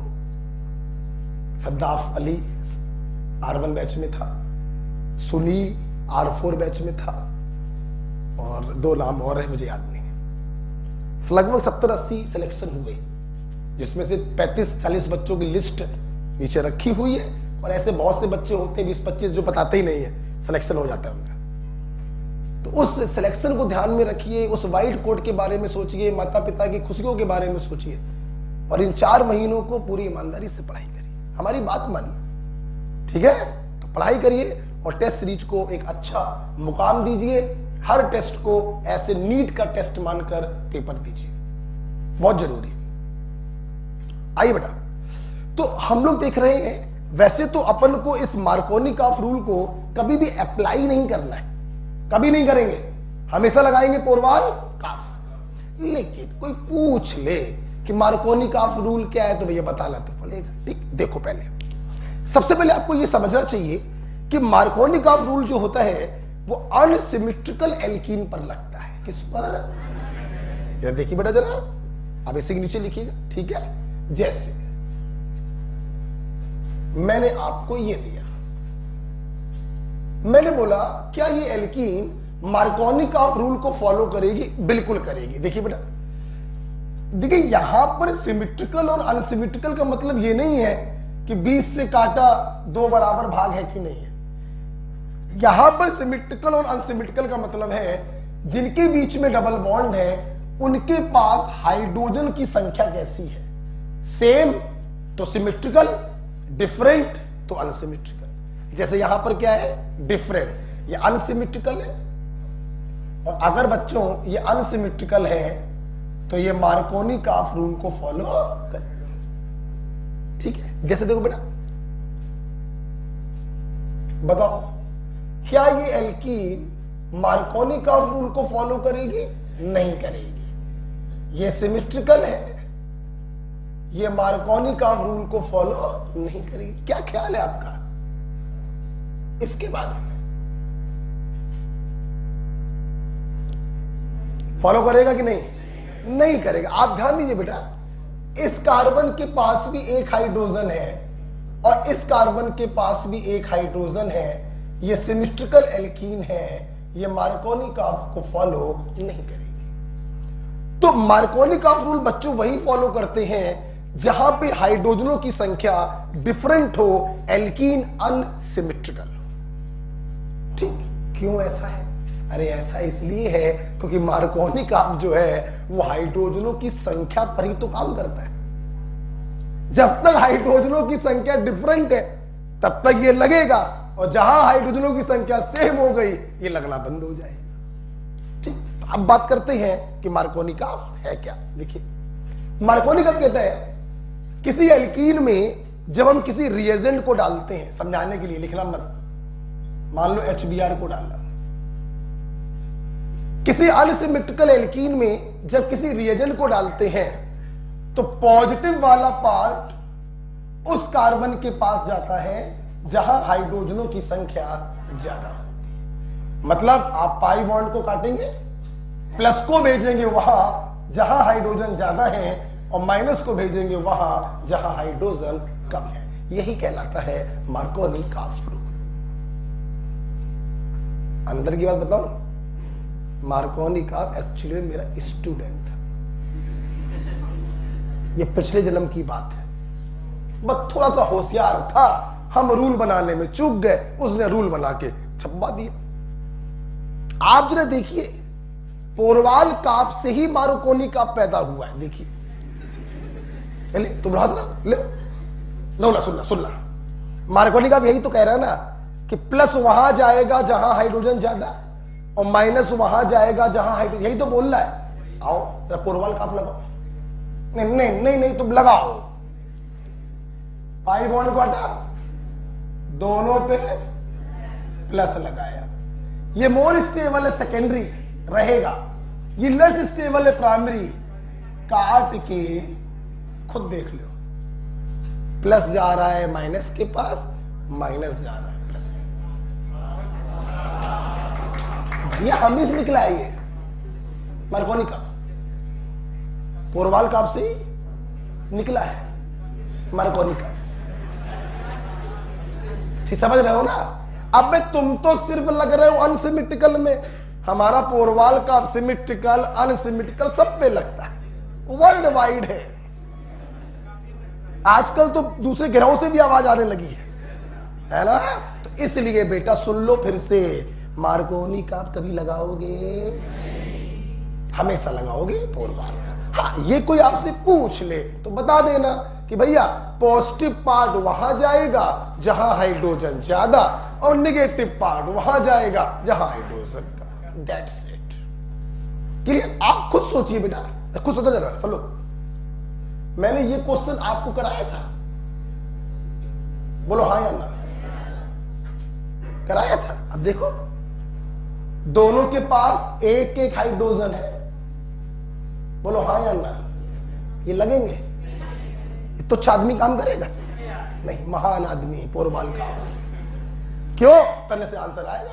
पाई बॉन्ड को काटा, दोनों पे प्लस लगाया, मोर स्टेबल, क्योंकि ये रेजोनेंस स्टेबलाइज हो रहा, लेस स्टेबल को काट के माइनस। क्लियर? तो देखिए, सिमेट्रिकल एल्कीन्स पर जहां मार्कोनिकॉफ काम नहीं करता है, अपना पोरवाल काप हर जगह काम करता है। इसलिए इसकी डेफिनेशन आपने पढ़ ली, यही पर्याप्त है, कभी भी इसको अप्लाई करने की जरूरत नहीं है। Got it? So I think आपको समझ में आ गया होगा। ओके, कितने पॉइंट हो गए? फ्यू पॉइंट में 2। हटा दो बेटा, इसको हटा दे, ये सब लिखने की जरूरत नहीं बेटा आपको ना, इतना लिखना था आपको, इतना। तो एक बार फिर से बोल दो बेटा, अकॉर्डिंग टू मार्कोनिकॉफ, रुक जाओ, पॉजिटिव पार्ट किस कार्बन के पास जाएगा? जहां हाइड्रोजन ज्यादा। सिमेट्रिकल एल्कीन पे काम करेगा या अनसिमेट्रिकल? ठीक है, आपके मेडिकल में मैंने देखा है डायरेक्ट क्वेश्चन ऐसे पूछे गए, बेटा इनमें से किस एल्कीन पर बेटा हम नहीं जा पाएंगे वहां पे, आ जाओ, ये तार छोटा है ना, वहां जाएगा नहीं, जरा निकालना बैटरी। इनमें से किस एल्कीन पर मार्कोनी-काफ रूल काम करेगा? 4 एल्कीन बनी होती है, सिमेट्रिकल पर नहीं करेगा, अनसिमेट्रिकल पर। ठीक है, थैंक यू, रख दो बेटा। ओके, चलिए पॉइंट नंबर 3।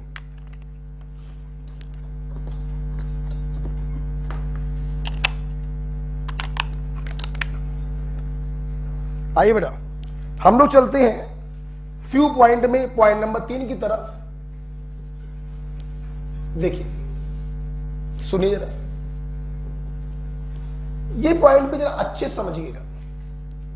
हम लोगों के मेडिकल में कभी कभी क्वेश्चन बेटा ऐसे भी आते हैं, आपको 4 एल्कीन बनाकर दे दी जाती है। कितनी बेटा? 4। और क्वेश्चन पूछते हैं इलेक्ट्रोफिलिक एडिशन रिएक्शन के प्रति सबसे ज्यादा रिएक्टिव इन चारों में कौन है? यह क्वेश्चन आपसे पूछा जाता है। ठीक, अब मेरी बात ध्यान से सुनना। एल्कीन होती है, उस पर इलेक्ट्रोफाइल अटैक करता है और रिएक्शन इंटरमीडिएट बनता है कार्बोकैटायन। अब सुनना, सोचो सोचो सोचो, बहुत बार बताया, ये कार्बोकैटायन जितना ज्यादा स्टेबल होगा, ये एल्कीन उतनी तेजी से उसमें बदलना चाहेगी, मतलब इसकी रिएक्टिविटी उतनी। तो क्या मैं ये नहीं कह सकता हूं कि reactivity of alkene towards electrophilic addition is directly proportional to stability of carbocation? बोलो हाँ या ना, बोलो हाँ या ना। क्लियर? अच्छा, तो मैं यहां पे लिखना चाहूंगा रिएक्टिविटी ऑफ एल्कीन, ये लिखना बहुत जरूरी है। किसके प्रति? टुवर्ड्स, बोलो बोलो, इलेक्ट्रोफिलिक एडिशन। ये बोलना बहुत जरूरी है। Reactivity of alkene towards electrophilic addition reaction is directly proportional to stability of carbocation. बहुत इंपॉर्टेंट पॉइंट है। बनने वाला कार्बोकैटायन जितना ज्यादा स्टेबल होगा, उस एल्कीन का रिएक्टिविटी उतना ही ज्यादा होगा। किसके प्रति? इलेक्ट्रोफिलिक एडिशन के प्रति। यह बोलना बहुत जरूरी है। ठीक है, अब सुनो, अब सुनो, भूल गए होगा पार्ट 1, कार्बोकैटायन की स्टेबिलिटी लाइक फेवर। कार्बोकैटायन की स्टेबिलिटी प्लस वाले, बोला करो, बढ़ाएंगे और माइनस वाले घटाएंगे। बोलो हाँ या ना। तो जो बेटा कार्बोकैटायन की स्टेबिलिटी को बढ़ाएगा, वो बेटा इलेक्ट्रोफिलिक एडिशन के प्रति रिएक्टिविटी को भी बढ़ाएगा। ओके, अब सुनना कुछ और सुन। आज मैं लाइक फेवर लाइक, ये जो विकास पोरवाल का रूल है कि प्लस वाले ग्रुप प्लस की स्टेबिलिटी बढ़ाते हैं और माइनस वाले ग्रुप माइनस की स्टेबिलिटी बढ़ाते हैं। सुन लो बे, आज के बाद इस रूल को आप एक और जगह भी लगाओगे। कौन सी जगह? सुनना, जब कभी किसी के प्रति किसी मॉलिक्यूल की रिएक्टिविटी पूछी जाए, तब भी तुम लाइक फेवर लाइक को लगा सकते हो। कहने का मतलब, जैसे हम इसकी रिएक्टिविटी किसके प्रति पूछ रहे हैं? Electrophilic addition reaction. इलेक्ट्रोफाइल का मतलब प्लस, इलेक्ट्रोफाइल का मतलब what are electrophile? Having positive. अच्छा, इलेक्ट्रोफाइल के प्रति रिएक्टिविटी पूछ रहे हो तो लाइक फेवर लाइक लगा देंगे, directly proportional to plus I plus R, inversely proportional to minus I minus R. आपकी रिएक्टिविटी 10 गुना बढ़ा दी हमने। कोई जरूरत नहीं है आपको कार्बोकैटायन बनाकर देखने की और फिर स्टेबिलिटी चेक करने की। इलेक्ट्रोफाइल के प्रति रिएक्टिविटी पूछ रहे हो, अच्छा प्लस के प्रति पूछ रहे हो, लगा दो like favour like, directly proportional to plus I plus R, inversely proportional to minus I and minus. M right? जैसे देखो बेटा, जैसे सामने देखेंगे, हमने आपको ये 3 एल्कीन दी, एक ये दी बेटा और एक एल्कीन ये दिया, ठीक, और एक एल्कीन ये दिया। आप सब लोग देखना, सबसे पहले बिना पेन कॉपी चलाए डायरेक्ट आंसर बताएंगे। इलेक्ट्रोफिलिक एडिशन के प्रति रिएक्टिविटी ऑर्डर बताइए।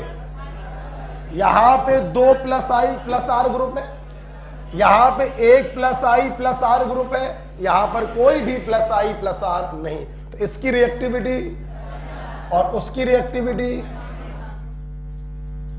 बोलो हाँ है ना? कुछ करना पड़ा क्या? नहीं। This is the reactivity order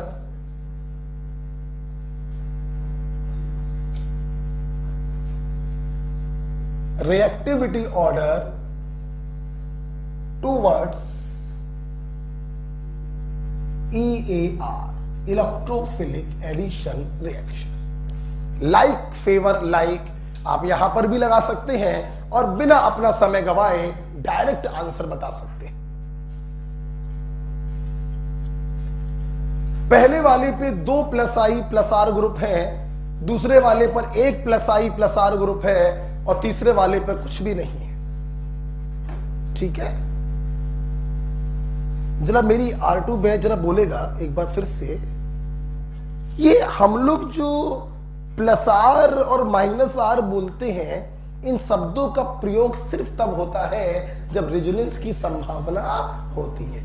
पिछली क्लास में याद है बहुत ज्यादा समझाया था इस पॉइंट को। एक सवाल हमने बनाया था, OCH3 लगाया था, याद है? तो बहुत वहां पे मैंने समय दिया था क्योंकि मैंने बच्चों को देखा है CH3 प्लस आर, हर जगह प्लस आर माइनस आर लगाने लगते हैं, जबकि ऐसा नहीं होता। जहां पे रेजोनेंस की पॉसिबिलिटी है वहां पे प्लस आर माइनस आर लगाया जाता है, ठीक है? देखिए रसम थोड़ा देखिए, सोचो सोचो सोचो, ये sp2 सिस्टम है, बगल में अल्फा कार्बन है, हाइड्रोजन भी है, हाइपर कंजुगेशन होगा तो प्लस आर इफेक्ट लगेगा। प्लस आई माइनस आई तो हर जगह लग जाते हैं, लेकिन प्लस आर माइनस आर हम तभी बोलते हैं जब रेजोनेंस की पॉसिबिलिटी हो। ओके, हाँ, यहां पे प्लस आर इफेक्ट भी लगना है और प्लस आई इफेक्ट भी लगना है। प्लस वाले रिएक्टिविटी को बढ़ाएंगे, सबसे ज्यादा रिएक्टिव, उससे कम सबसे कम। पूर्व वाला तरीका हो गया, किताबी तरीका जो ऊपर लिखा हुआ है, देखिए किताबी तरीका। बच्चों जब इसमें आप इलेक्ट्रोफाइल को ऐड करा दोगे, किताबी तरीका पे आई है, जब इसमें आप इलेक्ट्रोफाइल को ऐड कराओगे तो इलेक्ट्रोफाइल यहां पे जुड़ेगा, यहां पे हाइड्रोजनों की संख्या ज्यादा, तो आप तो प्लस इसी पे आएगा, बोला करो प्लस इसी पे आएगा। समझ गए होगे? अब तो हमें प्लस को काट के माइनस में करने की जरूरत है। अब समझ गए कि नहीं समझे? अब खुद देख लो, इस कार्बोकैटायन के रेस्पेक्ट में एक तो ये टर्सरी है, ये कैसा है सेकेंडरी, और ये कैसे बनेंगे प्राइमरी बनेंगे। आप ही बताओ सबसे ज्यादा स्टेबल कौन सा होता है? तो टर्सरी कार्बोकैटायन अगर सबसे ज्यादा स्टेबल है तो ये वाली एल्कीन सबसे ज्यादा रिएक्टिव है फॉर इलेक्ट्रोफिलिक एडिशन रिएक्शन। ये किताबी तरीका है। समझ में तो दोनों आ गए होंगे, आए कि नहीं आए? आप देख सकते हैं इस एल्कीन में जब इलेक्ट्रोफाइल का ऐड होगा तो इलेक्ट्रोफाइल तो माइनस में जाके जुड़ जाएगा और कार्बोकैटायन बनेगा टर्सरी। आप देख सकते हैं टर्सरी। यहां पे जब कार्बोकैटायन बनेगा सेकेंडरी, और यहां पे जो कार्बोकैटायन बनेगा, ओके, जो जितना स्टेबल कार्बोकैटायन बनाएगा बेटा उसकी रिएक्टिविटी उतनी ज्यादा। बोलो हाँ या ना? क्लियर है? चलिए एक एग्जांपल और देते हैं इसी के ऊपर। तो किससे करोगे? कार्बोकैटायन बना के करोगे या डायरेक्ट करोगे? डायरेक्ट करेंगे, लाइक फेवर लाइक। जितने ज्यादा प्लस आई प्लस आर होंगे रिएक्टिविटी उतनी ज्यादा। अगला करोगे, इसी के नीचे लिखिएगा दूसरा क्वेश्चन, इसी के नीचे लिखिएगा बेटा, मैंने एक एल्कीन ये दी और जिसके पैरा पोजीशन पे -R NO2 ग्रुप को लगा दिया, यहां पे कोई ग्रुप नहीं लगाया और यहां पे मान लो लगा दिया हमने बेटा हितेंद्र। अब देखो OCH3 ठीक, क्या मेरे बच्चों को पेन भी उठाने की जरूरत है? बोलो बताइए, सबसे ज्यादा रिएक्टिव, बोलो इसके अराउंड कौन सा ग्रुप लगा? सेंटर एटम ने पाई बॉन्ड बनाया, इसके अराउंड कुछ नहीं, ये कौन सा? जल्दी बताओ ना, माइनस वाले रिएक्टिविटी को घटाते हैं और प्लस वाले। So this is the reactivity order for electrophilic addition reaction. ठीक है,